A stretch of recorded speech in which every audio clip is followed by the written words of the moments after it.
வணக்கம், நான் மதுவந்தி பேசுறேன். ஹெக்டிக்கா கேம்பெயின் போயிட்டு இருக்கு அக்ராஸ் தமிழ்நாடு. இப்போ சென்னை எல்லா இடத்துலயும் the mood is evident. Anti incumbency, இதுல எந்த மாற்றமும் இல்லை. சென்னைக்குள்ள மட்டும் என்னமோ ஆன்டை இன்கம்பன்சி இல்ல, இது திமுகவோட கோட்டை அப்படி இப்படின்லாம் பேசிட்டு இருக்காங்க. இங்கேயும் மக்களுக்கு கோபம் இருக்கு. ஏங்க, கோபங்கிறது அக்ராஸ் தமிழ்நாடு தானே இருக்கும். அது என்ன தனியா சென்னையில ஒரு தனி கோபம், சென்னை லிமிட்டை தாண்டினா தனி கோபம் வருமா? அப்படி கிடையாது. இதுல என்ன நம்ம பார்க்கணும்னா, இவங்க இந்த 2.0 ஒன்னு சொல்லிட்டு இருக்காங்க இல்லையா, இது 2.0 எதுக்கு தெரியுமா? டேட்டா திருட்டு. அதுதான் இவங்க பண்ண போற 2.0. அதாவது ஆட்சிக்கு வந்தா 2.0ல என்ன பண்ண போறாங்க? நம்மளுடைய டேட்டாவை நம்ம கிட்ட இருந்தே வாங்கி திருட போறாங்க. இதுக்கு ஃபர்ஸ்ட் என்ன பண்ணாங்க? ஜூலை 2025 வீடு வீடா வந்தாங்க. ஞாபகம் இருக்கா உங்களுக்கு? திமுக மெம்பர் ஆகணும்னா வெரி ஈஸி ஸ்டெப்ஸ்.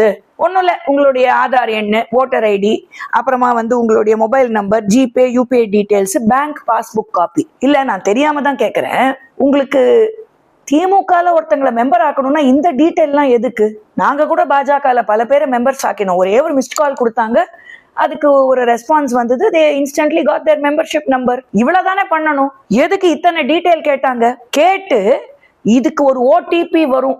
அந்த ஓடிபி வந்த உடனே நீங்க அதை டைப் பண்ணி கொடுத்தீங்கன்னா immediately you are a member of திமுக அப்படின்னு ஒரு மிகப்பெரிய ஒரு செட்டப் ஜூலை 2025 பண்ணாங்க. doesn't this smell of data theft? நீங்களே சொல்லுங்க. இப்போ ஜூலை 2025 ஒரு PIL ஃபைல் பண்ணி it came to Justice SM Subramaniam and AD Maria Klett. அவங்க என்ன தெளிவா சொல்லிட்டாங்க, இது என்னது, இது இஸ் பிரைவசி.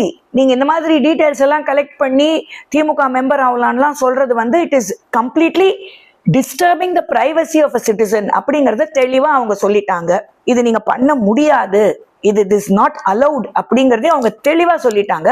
அதுக்கப்புறம் இவங்க என்ன பண்ணாங்க? சுப்ரீம் கோர்ட் வரைக்கும் போனாங்க. வில்சன் அவர்கள் வாதாடினாரு. அப்ப சுப்ரீம் கோர்ட் வில்சனை பார்த்து சொன்னதே இருக்கு, நீங்க கொஞ்சம் லாயர் மாதிரி நடந்துக்கோங்க, திமுக கைக்கூலி மாதிரி நடக்காதீங்கன்னே சொன்னாங்க. நீங்க யோசிச்சு பாருங்க. இப்போ இந்த போன் நம்பர் வாங்குறாங்க, இன்ஸ்டன்டா அதுல இருந்து இவங்களுக்கு இருக்கிற இந்த டெக்னாலஜி எல்லாம் வச்சு ஒரு பொண்ணோடைய டீடைல்ஸ், இன்ஸ்டா டீடைல் என்ன வேணாலும் கலெக்ட் பண்ண முடியும். அதுக்கப்புறம் என்ன ஆகும்? Harassment starts. அதுக்கப்புறம் என்ன ஆகுது? Stalking starts. அதுக்கப்புறம் என்ன ஆகுது? பாலியல் வன்கொடுமை. அதுக்கப்புறம் கொலை, வெட்டி தூர் போடுறது. see the சிஸ்டம் எப்படி போகுது பாருங்க. சிஸ்டமேட்டிக். இதுக்கு எதுக்கு? இது என்ன? It's not rocket science.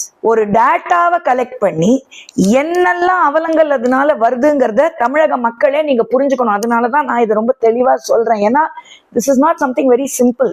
நம்ம பாட்டுக்கு இன்ஃபேக்ட் பேங்க்ஸ்ல கூட நமக்கு என்ன வருது? தயவு செய்து தெரியாத நபர்களுக்கு உங்க போன் நம்பர் எல்லாம் அவ்வளவு ஈஸியா கொடுத்துறாதீங்க.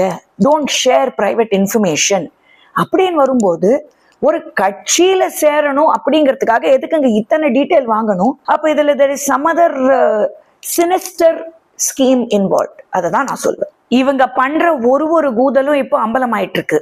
And across Tamil Nadu you can see people, they are so angry. இவங்களுக்கு என்ன பண்ணணும் தெரியல. ஏன்னா எங்க போனாலும் பல வேட்பாளர்கள், அதாவது திமுக வேட்பாளர்களை தொகுதி உள்ளே வர விடாம மக்கள் துரத்திக்கிட்டு இருக்காங்க. எல்லா திமுக வேட்பாளர்கள் மூஞ்சிலையும் நீங்க பாத்தீங்கன்னா ஒரு கோபம், ஒரு ஆத்திரம். ஏன்னா பயம், கண்டிப்பா தோக்க போறோம்னு தெரியும். அந்த பயத்துல கத்த வேண்டியது, திட்ட வேண்டியது, கைய ஓங்க வேண்டியது, இதெல்லாம் ரொம்ப சகஜமா நடந்துகிட்டு இருக்கு. இதுல என்ன பண்றதுன்னு இப்ப பாவம் முதலமைச்சருக்கு தெரியல. புடிச்சுக்கிட்டாருப்பா. டீலிமிட்டேஷன். இந்த உமன்ஸ் ரிசர்வேஷன் பில் பாஸ் பண்ணாங்க. இவங்களுக்கு பொறுக்கல. ஏன்னா பல வருஷமா இவங்களுடைய அந்த தோழமை கட்சி இன்னும் தோழமையில இருக்கா டவுட் தான் இந்த எலெக்ஷனுக்கு அப்புறம். பட் ஆனால் இப்ப வரைக்கும் தோழமை கட்சி தானே. அவங்களால சாதிக்க முடியாததை திரு நரேந்திர மோடியோடைய அரசாங்கம் சாதிச்சிருச்சு. 33% reservation bill has been past. இவங்களுக்கு பொறுக்கலப்பா. அதனால ஆரம்பிச்சிட்டாங்க திருப்பி. அதாவது அவங்க எடுக்கிற அதே அரைச்சமாவே அரைச்சு போடுற அந்த அஸ்திரம், நார்த் சவுத் டிவைட். டீலிமிட்டேஷன் ஆச்சுன்னா தமிழ்நாடே அப்படியே முழுகி போயிடும். நாங்க கருப்பு கொடி காட்ட போறோம், கருப்பு ட்ரெஸ் போட்டுக்க போறோம், அக்ராஸ் தமிழ்நாடு ப்ரொடெஸ்ட் பண்ண போறோம். என்ன நார்த் சவுத் டிவைட்? எனக்கு புரியல. என்ன ஆக போகுது? Proper fair representation for women everywhere. இப்போ இந்த 33% ரிசர்வேஷன் பில் பாஸ் ஆனதுனால கிடைக்க போகுது. என்ன ப்ராப்ளம் இதுல? இப்போ நம்பர் ஆஃப் லோக்சபா சீட்ஸ் 880க்கு இன்க்ரீஸ் ஆச்சுன்னா state wise as per the proportion இங்கேயும் தானே இன்க்ரீஸ் ஆக போகுது.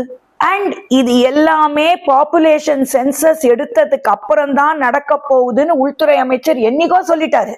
ஆனா இவங்களுக்கு பொறுக்கல, தாங்க முடியல, என்ன பண்றது இப்போன்னு தெரியலன்னா எண்ணி 12 நாள்ல ஓட ஓட விரட்ட போறாங்க தமிழக மக்கள்.